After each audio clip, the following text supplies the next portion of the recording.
하나님께서 창조하신 온 우주 만물 보시기에 심히 좋았더라 그랬는데, 여러분, 첫 인간인 이 아담과 하와가 에덴 동산에서 하나님을 거역함으로 말미암아 이 땅의 아름다운 에덴 동산의 모습은 어그러지기 시작했습니다. 흙으로 빚고 그 코에 생기로 불어넣으시니 생명이 된지라. 그래서 영원히 살 수 있는 하나님의 복된 자녀, 그러나 죄가 임하고 죄의 결과로 말미암아 유한한 인생으로 운명짓게 되었으니, 여러분, 그 심령은 하나님과의 단절된 그와 같은 모습이 되었고, 그런가 하면 육신은 서서히 죽어갈 수밖에 없는 그와 같은 존재가 되었습니다. 영원히 살아야 되는데 생로병사의 단계를 거치며 흙으로 지어졌으니 흙으로 돌아가는 그와 같은, 이와 같은 아픈 모습을 이 시대에 우리는 보고 또 보며, 이제 장차 우리에게도 그와 같은 모습이 나타나게 될 것입니다. 타락으로 말미암아 인간의 마음은 부패하였어요. 그 본성의 선함은 사라지게 되었습니다. 두려움과 수치감이 얽히고 설키고 이 인간의 성정이 또아리를 들고 자리 잡았어요. 이 죄성은 인간의 본성이 되어 마치 DNA라고 그러죠. 유전인자와 같이 아담과 하와로 그 조상을 삼고 태어나는 모든 자들에게 전가되었습니다. 이와 같은 불행한 모습, 여러분, 이와 같은 죄의 성품이 태어나는 모두에게 있음을 너무나 이렇게 잘 알고 있는 다윗이었죠. 다윗이 시편 51편 5절에서 이렇게 고백을 해요. 내가 죄악 중에 출생하였으며 어머니가 내 중에서, 죄 중에서 나를 잉태하였나이다. 얼마나 분명히 이 인간의 실체를 보고 있는 것입니까? 내가 죄악 중에서 출생하였으니 어머니가 죄 중에서 나를 잉태하였나이다. 이 죄성이 너무나 가슴 떨리고 안타까운 결과로 나타났으니 어떠한 일이 벌어졌습니까? 아담과 하와 자녀 중에 가인이 동생인 이 아벨을 돌로 쳐서 죽인 것입니다. 어떻게 이렇게 끔찍한 일이, 어쩌면 이렇게 정말 가슴 떨리는 일이 일어날 수 있는지. 여러분, 이것은 완전 폐륜 아니겠습니까? 상상도 할 수 없는 기와 같은 모습이 나타나니 죄는 이렇게 무서운 것입니다. 여러분, 우리가 한번 상상을 해봐요. 내 자녀들 중에 장남이 동생을 돌로 쳐서 죽였다. 여러분, 이것은 얼마나 참 비참한 일이에요. 우리 아담과 하와의 마음이 어떠했을까요? 큰 충격으로 말미암아 그야말로 할 말을 잃었을 것이에요. 성도 여러분, 이러한 이 폐륜의 모습은 우리 인간이, 사람이 바라는 그런 모습은 아니지 않겠습니까? 자녀를 둔 부모의 몸은 다 비슷해요. 형제 동기 간에 우애가 돈독하기를, 그와 같은 마음을 늘 갖지요. 이 세상을 떠난다 할지라도 두고 가는 자녀들은 서로 격려하고 위로하고, 슬플 때 위로하고 기쁠 때 함께 기뻐하고, 이런 모습을 바라는 것인데, 그러나 이 반대의 모습이 나타났으니 죄는 이렇게 치명적이요, 죄는 무서운 것입니다. 여러분, 우리 인류의 역사 가운데 여전히 입에서 입으로 내려오는 많은 이야기들이 있어요. 권선징악의 근거에서 만들어진 이야기들이 대부분이죠. 그리고 그 같은 이야기 중에는 바로 이 형제 동기 간의 우애에 대해서 아름다운 미담으로 전해 내려오지는 이야기들이 많이 있으니, 여러분이 이런 이야기들이 전해지고 내려오는 것은 바라는 것입니다. 기대하는 것입니다. 꿈꾸는 것입니다. 그런 모습이 될 수 있다면 하는 그와 같은 이야기들이 내려오게 되는 것인데요. 여러분, 이와 같은 얘기는 우리나라에서도 아주 아름다운 미담이 있죠. 여러분, 그 얘기는 고려 말기에 충남 예산군에서 살았던 이 형제의 아름다운 얘기로 전해져 내려옵니다. 유난히 우애가 좋았던 이 형제, 형과 아우는 이 부모 사후 후에 이 부모님이 물려준 재산을 똑같이 둘로 나누어 받게 되었습니다. 형은 결혼을 해서 이미 자녀들이 여럿이었고, 동생은 아직 결혼을 하지 아니했는데, 이제 가을이 되어 추수 때가 되니 부모님이 물려주신 땅에서 이제 이 소출을 거둬들이게 되었어요. 그러니 얼마나 마음이 기쁩니까? 형의 논에도 이 볕단이 높이 쌓이게 되고, 그리고 이 동생의 논에도 볕단이 높이 쌓이게 되고, 이와 같은 모습을 낫가리라고 그렇게 부르지요. 예. 그래서 기쁜 마음으로 또한 부모님께 감사하고 추수를 마치고 집에 가게 되었는데, 예기치 않은 생각이 이 형의 마음에 들어온 거예요. 왜냐하면 너무 형제 우애가 좋았었으니까. 어떠한 맛있는 것이 있으면 혼자는 먹지 않고, 형은 동생 불러서 같이 먹어야 되고, 동생은 또 형이 있어야 먹는 그런 끈끈한 이 동기간의 우애가 있었으니, 그 마음에 드는 생각이, 아이고, 이제 우리 동생이 막 결혼을 했는데 아직 집안에 살림 도구가 장만이 다 마련되지 아니했는데, 내가 도와주지 않으면 이 세상에 누가 도와주겠어? 내가 도와줘야 돼. 뭐 이런 마음을 그 마음에 갖게 되었어요. 그러니 늦은 밤인데 잠자리에서 일어나서 그 논으로 가서 자신의 이 낫가리에 있는 푯단을 메고서는 동생의 논에 가서 거기에 쌓아놓고 그 길을 여러 번 왔다 갔다 하면서 하고 난 다음에야 그 마음에 평안이 왔어요. 그래서 집에 돌아와서 잠을 청하게 되었는데, 그 형의 그 동생 아니겠습니까? 이 동생은 집에 와서 생각을 해보니, 우리 형님은 자녀들도 많고 나는 자녀가 없는데 아직, 거기다가 부모님을 모시기 위해서 제사도 드려야 되고 해야 하는데 물질이 더 필요한데 내가 똑같이 나누어서 내가 이렇게 먹을 수는 없지. 이런 생각이 마음에 드는 거예요.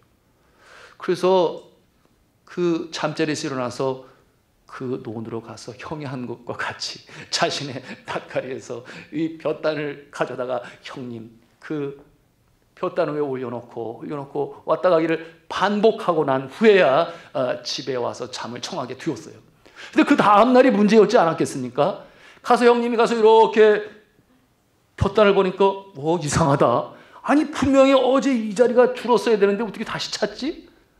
그리고 이 동생은 또 자신의 이 낫가리를 보니까 그거 참 이상하다, 이상해, 이런 마음을 갖지 않을 수가 없었습니다. 그날 밤이 되고 또다시 이 형은, 그리고 동생도 그 논으로 가서 어제 했던 것처럼 다시금 볕단을 메고서 그 낫가리로 가는데, 그날따라 가을밤 하늘에는 휘영청 보름달 이 밝은 달빛이 논을 비추고 형제들을 비추고 있었으니 그 얼굴을 금방 알아볼 수밖에 없잖아요. 형이 먼저 알아봤어요. 이렇게 볕단을 들고 가는데 저쪽에서 같은 모습으로 누가 오는데 가만히 보니까 이게 아우 아니겠습니까? 그러니까 하는 말이, 야 아우야, 네가 왜 거기서 나와? 네가 왜 거기서 나와? 이렇게 응답을 하게 되었는데, 동생은 또 가만 보니 형님 아니요? 형님 왜 거기서 나와요? 이러면서 이 충청도 말 아니겠습니까? 네. 이런 상황이 되니 서로 그 자리에서 왜 그렇게 하였는지 진실을 아니 두 형제는 가슴이 뜨거워지고 서로 얼싸안고 눈물을 흘렸다고 하는 이 같은 아름다운 미담이 지금도 전해져 내려오고 있어요. 그날 밤에 형제들은 그처럼 사랑으로 애지중지 키워온 부모님의 감사에서, 그래 우리가 이렇게 형제가 후회가 돈독해야지 하늘에 계신 부모님도 기뻐할 거야, 그와 같은 다짐을 하였다는 이 아름다운 얘기. 그러나 성도 여러분, 오늘의 이 아름다운 에덴 동산에서 죄로 말미암아 이처럼 어그러지고 일그러진 이 모습은 세상에 형제간에 어떻게 이런 일이 있을 수가 있는지. 여러분, 죄는 이렇게 치명적이고 무서운 것이니 그 뒷배경에는 사단의 음흉한 미소가 있는 것입니다. 여러분, 이 죄는 이렇게 무서운데 우리 인간의 힘으로는 이 죄를 없앨 수가 없어요. 이 죄성을 없앨 수가 없습니다. 거기에 사슬에 얽매인 것처럼 죄로부터 자유함을 입을 수가 없으니, 여러분 지난 시간에 말씀을 드리지 않았나요? 이 죄성에 관한 문제는 과학으로도 아니에요, 교육으로도 아니요, 정치로도 아니요, 물질로도 아니니. 왜 그렇습니까? 이것은 학문의 문제가 아니요, 지식의 문제가 아니요, 알의 문제가 아니요, 이것은 영적인 문제이기 때문에 이것은 인간의 능력으로 불가능한 것입니다. 여러분, 그렇기 때문에 이 땅에 바로 하나님의 아들 성자 예수 그리스도께서 강림하셨으니, 여러분이 이 죄로 인하여 타락하여 이 사망에 쏘는 것에 tur복당하고, 그런가 하면 이렇게 때때로 마음까지 뺏겨요. 평소에는 괜찮은 것 같은데 어떠한 위기의 상황이 돌발하게 되면, 손해를 볼 것 같은 상황이 되면, 남만 그런 게 아니라 같은 집안의 형제들끼리도 이처럼 시기와 질투가 결국 화를 불러오는 그와 같은 모습이 되니, 예수 그리스도께서 이 땅에 오셔서 불쌍히 여기시고 친히 제물이 되셔서 하나님과 우리 사이에 막힌 죄를 허셔서 화평의 관계를 다시금 회복하게 하시니, 우리 안에 내주하시는 성령께서 우리의 마음속에 역동적으로 역사합니다. 새 생명으로 살아나게 합니다. 우리의 성품을 바꿉니다. 시간이 갈수록 주를 닮아가게 되니 성령의 열매라 그랬어요. 사랑과 희락과 화평과 오래 참음과 자비와 양성과 충성과 온유와 절제, 이와 같은 법을 금할 길이 없다. 어떤 때에 성령이 우리 안에 역사하십니다. 여러분, 이 십자가의 사랑, 십자가의 은혜, 십자가의 공로, 내가 아니요, 내가 의지할 바가 아니라 예수 그리스도를 의지하시기 바랍니다. 내가 이와 같은 유혹으로 너무나 힘들고 그럴 때마다 십자가를 바라보셔서 십자가를 통하여 우리에게 주시는 은혜가 우리를 새롭게 살리고, 안 돼, 그러면 안 되지 않니? 너는 나의 자녀가 아니니? 예수 그리스도의 십자가의 보혈로 살지 않니? 그 같은 권면이 우리의 심령 가운데 성령으로 주실 때에 아멘으로 응답하시고, 한번 따라서 하겠습니다. 즉시 기쁘게 온전하게 이렇게 순종하심으로 주님 기뻐하시는 삶으로 살아가시기를 주님의 이름으로 축원합니다. 자, 오늘 4장의 이 가인의 살인 사건과 연관하여 우리가 의문을 가질 수 있어요.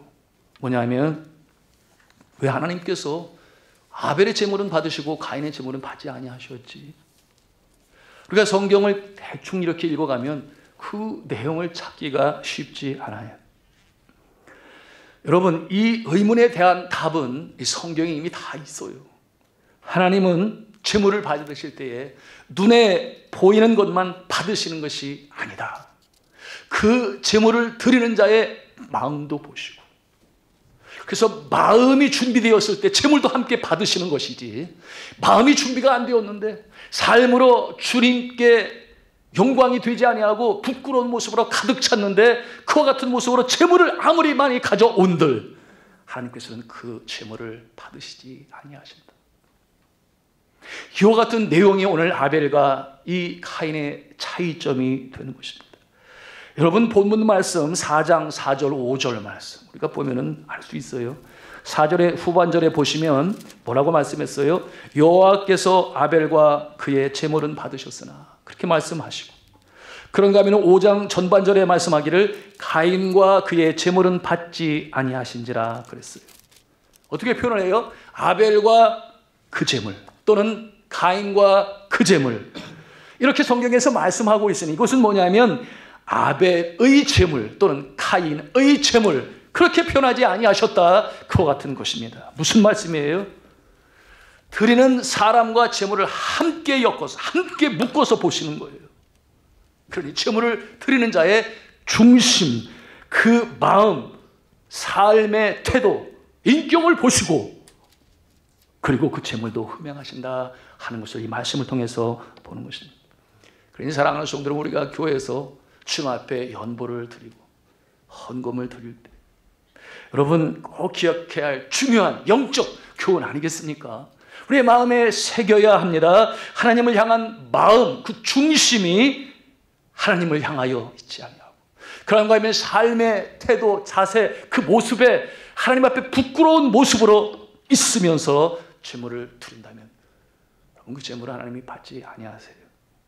그러므로 예수님도 그렇게 말씀하시지 아니하셨습니까? 마태복음 5장 24절에 이렇게 말씀하세요. 너는 그 제물을 제단 앞에 놓아두고 먼저 가서 내 형제나 자매와 화해하여라. 그런 다음에 돌아와서 제물을 드려라. 그렇게 말씀하셨어요. 하나님께서 제물을 드릴 때에, 하나님께 제물을 드릴 때에 우리의 마음도 드릴 만한가, 합당한가? 그래서 우리가 주일에 참회와 용서의 기도를 우리가 가져요. 그 시간이 그냥 하나의 순수로 지나가는 것이다. 아니요. 우리는 그 시간을 통해서 우리의 마음 중심으로 회개하고 깨끗한 심령으로 주 앞에 예배하시는 산돌의 성도가 되시기를 주님의 이름으로 부탁합니다. 자, 오늘 말씀에 이와 같은 우리의 자세, 마음의 중심이 선결 조건이다. 그래야만이 주님이 제문을 받으신다. 그러면 가인은 무엇이 잘못된 것입니까? 여러분, 그의 삶, 성품이 잘못된 것이죠. 하나님 앞에 제물을 드리기에 그 마음의 준비가 되어 있지 아니하고 삶의 자세조차 하나님 앞에 그렇게 떳떳하지 못한 그 모습이었던 것이에요. 여러분, 어떤 분들은 생각을 해요. 이 이스라엘 백성들은 이 유목민이 그들에게 제일 중요한 거는 양이다. 그러니 양을 드렸을 때 하나님이 흠양하셨고, 그런가 하면은 이 농업은 가나안 족속의 농사는 그들의 전통적인 이 삶의 모습이니 농산물을 받지 아니하셨다. 그런가요? 그렇지 않아요. 여러분, 양이나 농산물이나 우리가 성실한 마음으로 최선을 다하여 준비하여 그리고 그것으로 주 앞에 감사로 드릴 때 하나님이 왜 아니 받으시겠습니까? 다 귀한 것이죠. 자, 7절 말씀에 어떠한 문제가 있음을 우리가 볼 수 있는데요. 7절 말씀에 뭐라고 말씀하고 있는가 하면 네가 선을 행하면 어찌 낫을 들지 못하겠느냐, 그렇게 말씀하고 있어요. 낫을 들지 못하겠느냐, 이 표현은 하나님 앞에서 얼굴을 들지 못하겠느냐, 이렇게 하나님께서 물으시는 것인데 누가 그렇다는 것입니까? 가인이 그렇다는 거예요. 왜 그렇겠습니까? 평소에 선을 행하지 않기 때문에, 하나님 앞에 부끄러운 모시기 때문에 고개를 들지 못해요. 얼굴을 들지 못해요. 그것이 평소에 이 가인의 모습이었다. 여러분, 이와 같은 내용을 우리 영어 성경을 보면 아주 명료하게 해석을 했어요. 뭐라고 쓰냐면 If you do what is right, 이렇게 말하고 있어요. 만약에 내가 옳은 일을 했다면, 선한 일을 행했다면, 이어지는 말이 Will you not be accepted? 그랬어요. Will you not be accepted? 내가 받아들여지지 않겠느냐? 그래요. 내가 만약 선한 일로 올바르게 주님 앞에 설 수 있다면 하나님이 너를 받아주시지 아니하시겠느냐? 그와 같은 내용으로 그렇게 번역을 했으니 너무 분명하게 그 뜻을 밝히 우리에게 보여주고 있습니다. 여러분, 말씀을 드렸어요. 이 죄성 우리는 싫어요. 양심과 대적인 모습 떨쳐버리고 싶어요. 그런데 우리의 능력으로 되지 않는다 그랬습니다. 여전히 남아있죠. 양심의 소리를 무시하고, 언제 그래요? 내가 어떠한 유익을 취할 기회가 오면 그때 양심의 소리를 듣지 아니하니. 여러분, 이 양심은 일반 은총으로 하나님께서 타락한 이후에도 계속적으로 남게 하신 것이니, 여러분, 그래서 이 양심은 믿는 자나 믿지 아니하는 자에게 다 공통적으로 있어요. 그런가 하면 두 번째 남겨있는 것이 뭐라고 그랬어요? 기억나십니까? 종교심이라고 그랬어요. 물질이, 권세가, 부가 우리의 심령의 갈급함을 채우지 못해요. 그래서 늘 심령의 갈급함이 있으니 그와 같은 것이 바로 종교심이다. 그래서 하나님을 찾게 하기 위하여 또 엉뚱하게 귀한 바위에다가 또 신기하게 생긴 나무에다가 또는 코끼리 중에 하얀 코끼리를 하면 거기에다가 그냥 절을 하고 이러면서 그 영혼의 갈급함을 채우려고 하는, 여하튼 이 두 가지를 하나님께서는 여전히 남겨주신 것은, 양심은 더 이상 더 타락하지 않도록 방어하시기 위해서 양심으로 주셨으니, 죄를 지면 마음이 불안해요. 믿는 자나 믿지 않냐 똑같죠. 그런데 이 양심을 속이고 죄에 대하여 이기지를 못하니 이런 모습이 오늘 또 가인의 모습임을 말씀을 통해서 우리가 볼 수 있어요. 여러분, 7절의 말씀이 그것인데요. 양심의 소리를 무시하고 죄에 굴복한 모습. 7절 말씀 같이 읽도록 하겠습니다. 시작.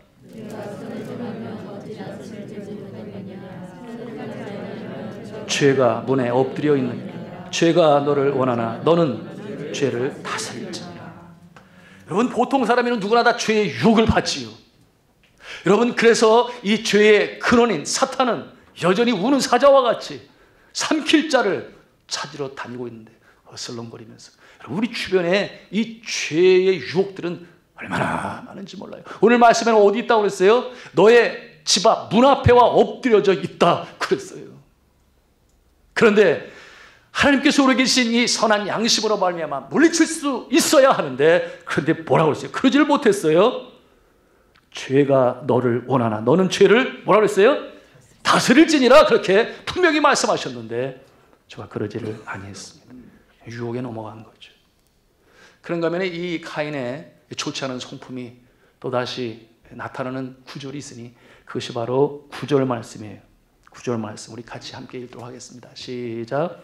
여호와께서 가인에게 이르시되 내 아우 아벨이 어디 있느냐? 그가 이르되 내가 알지 못하나이다. 내가 내 아우를 지키는 자니까. 여러분, 어디 있는지 잘 알지 않아요? 가인의 아벨이 있는지 어딘 줄 알아요. 그러나 전능하시고 광대하신 하나님 면전에서 저가 거짓말을 합니다. 불꽃 같은 하나님의 눈길을 의식하지 않아요. 아마도 제가 상상해 보면 그 그림이 고개를 들지 않고 이러고, 몰라요? 아마 이렇게 말하지 않았을까. 여러분, 이미 죄에 얽매여 있습니다. 그 뒤에는 사단의 조종이 있는 것이. 그러니 이와 같은 상황에서 거짓의 영이 그 마음을 휘어잡은 모습이죠. 여기서 우리가 배우는 영적 교훈 무엇입니까? 여러분, 우리가 많은 물질로 주님 앞에 드리는 것 좋습니다. 어디엔가 귀하게 쓰이겠죠.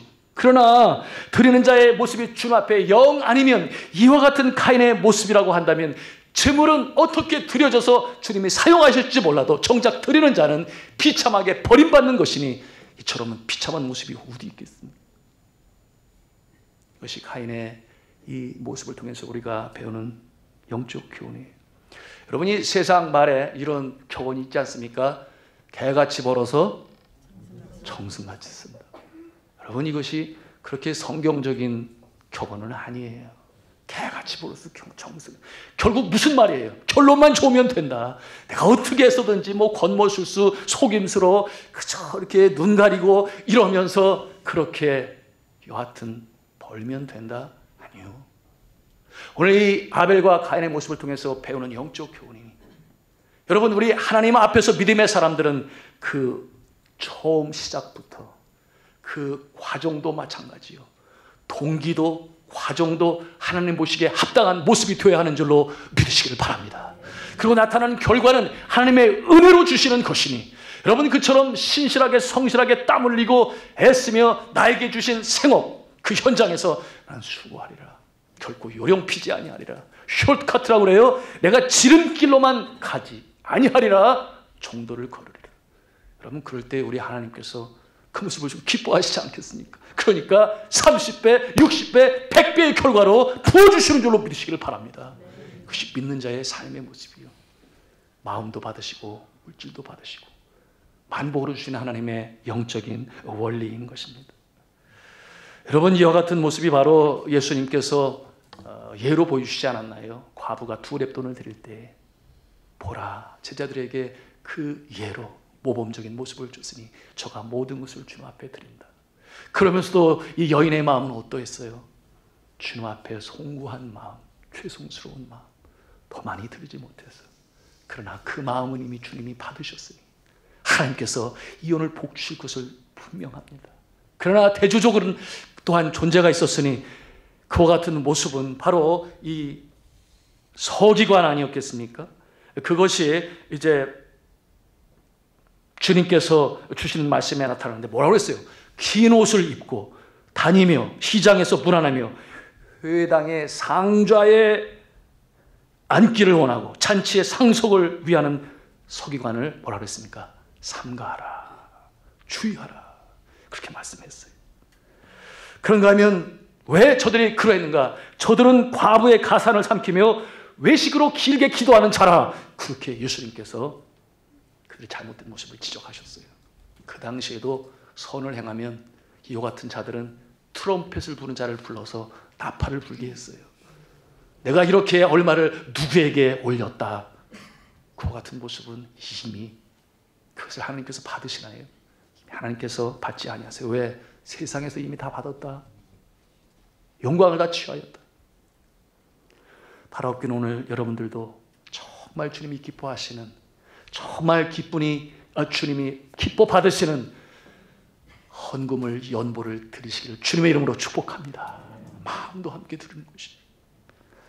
자, 아벨과 같이 선한 마음, 옳은 삶으로 살면서 주님 앞에 드릴 때에 주님께서 기뻐 받으시고 흠양하시고 만복을 내려주심을 믿으시기 바랍니다. 오늘 본문의 두 번째로 의문을 갖는 내용이 있으니, 이게 뭐냐면 아담의 첫째 아들 가인은 어떻게 아내를 구할 수 있었을까? 왜냐하면 가인의 후손들이 등장하거든요. 근데 성경에 그런 모습이 잘 나타나지 않으니 그런 생각을 하죠. 그런가 하면은 또 이 가인이 거기서 쫓겨나면서 마음에 염려가 있는 것은, 내가 내 동생 아벨을 죽였기 때문에 다른 사람들이 나를 해하면 어떻게 하겠습니까? 내가 두렵습니다. 이와 같은 내용으로 하나님께 호소하지 않아요? 이와 같은 내용이 14절에 있는 말씀 아닙니까? 우리 같이 읽도록 하겠습니다. 시작. 주께서 오늘 이 지면에서 나를 쫓아내시오니 내가 주의 낯을 비옵지 못하리니 내가 땅에서 피하며 유리하는 자가 될지라. 무릇 나를 만나는 자마다 나를 죽이겠나이다. 이 말씀에서 간이 두려워하는 나를 죽이겠나이다. 그들이 누구이냐 그 말이에요. 하나님이 다른 곳에서 또 이렇게 인간을 만드시고 후손들이 있었나? 아니요, 그럴 리가 없지요. 그럴 리가 없어요. 그러면 도대체 그들은 누구인가?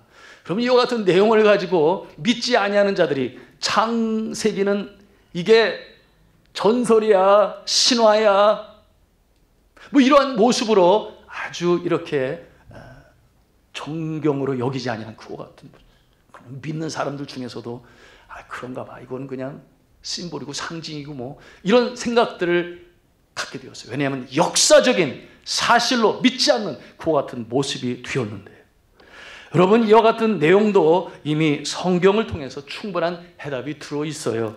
여러분 하와와 이 아담이 낳은 자녀들은, 여러분 이 가인과 아벨 이외에도 여럿이 있으니, 여러분 성경에 등장하는 이름은 세 사람의 이름이죠. 가인과 아벨과 그리고 셋이 있습니다. 그런데 이 세 사람 이외에도 여러 아들과 딸들이 있으니, 여러분 그와 같은 내용을 추론해 볼 수 있는 성경 구절이 있어요. 창세기 5장 3절에서 5절인데요. 시간이 갑니다만 한번 찾아가서 보도록 하겠습니다. 창세기 5장 3절 5절 같이 가서 읽도록 하겠습니다. 아담은 이렇게 시작하죠. 시작. 아담은 130세에 자기의 모양 곧 자기의 형상과 같은 아들을 낳아 이름을 셋이라 하였고, 아담은 셋을 낳고는 800년을 지나며 자녀들을 낳았으며 그는 930세를 살고 죽었더라. 아멘. 아담이 모두 몇 명의 자녀들을 낳았는지 모르지만 여기에 보니 그렇게 자녀들을 계속 낳았는데, 저가 몇 살에 주님의 품에 안겼습니까? 930세. 그러니 그 오랜 세월 동안 우리가 얼마든지 상상해 볼 수 있어요. 왜냐하면 하나님께서 창조의 법칙으로 복을 주셨으니 생육하고 번성하고 땅에 충만하라 그렇게 말씀하시지 아니하셨습니까? 여러분 이 로마 시대의 유대 사회를 연구하는 아주 유명한 역사학자 요세푸스, 제가 금요일 밤에도 잠깐 그 이름을 언급했는데, 요세푸스가 쓴 이 유대 역사 그 기록 중에 어떤 내용이 있는가 하면, 유대인들이 창세기, 특별히 아담과 하와의 자손들에 대한 기록으로 내려오며 믿고 있는 내용이 있는데, 그 내용을 그 역사서에 기록을 해놨어요. 뭐라고 써 있는가 하면, 아담의 자손은 33명의 아들과 23명의 딸들이 있었다. 그와 같은 내용으로 그 전승의 기록으로 역사에 남겨 놓았습니다. 그러니 전체 몇 명이에요? 56명이나 되는 그와 같은 모습이 있었던 것입니다. 자, 아담이 130세에 누구를 낳았다고 그랬어요? 셋을 낳았다고 그랬어요. 이때 하와가 어떠한 고백을 하는가? 하나님이 내게 가인의 죽인 아벨 대신에 다른 씨를 주셨다. 그렇게 창세기 4장 25절에 고백을 하고 있으니, 그 슬픈 마음을 위로하기 위해서 하나님께서 셋을 주신 것입니다.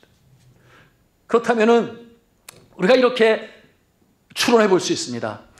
이 가인의 출생과 이 아벨의 죽음 사이에는 100년 이상의 갭이 있음을 알게 되는 거예요.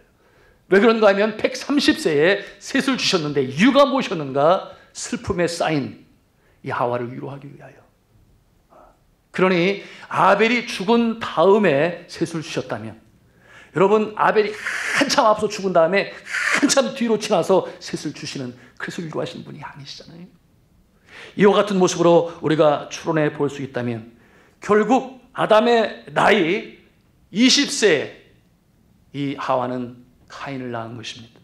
그리고 100세에 이 아벨을 낳은 것입니다. 그리고 카인이 아벨을 죽일 때, 그때가 아담의 나이가 120세 정도 되었고, 그리고 10년이나 130세 정도에 이 위로하시기 위하여 셋을 주셨다. 우리가 이렇게 이 내용을 추론해 볼 수 있습니다. 여러분, 이 카인과 아벨 사이에 100년이 흐르는 동안 바로 이처럼 아담과 하와는 자녀들을 출산할 수가 있었던 것이죠. 그래서 이 카인이 그들을 두려워했던 것입니다. 왜 그렇습니까?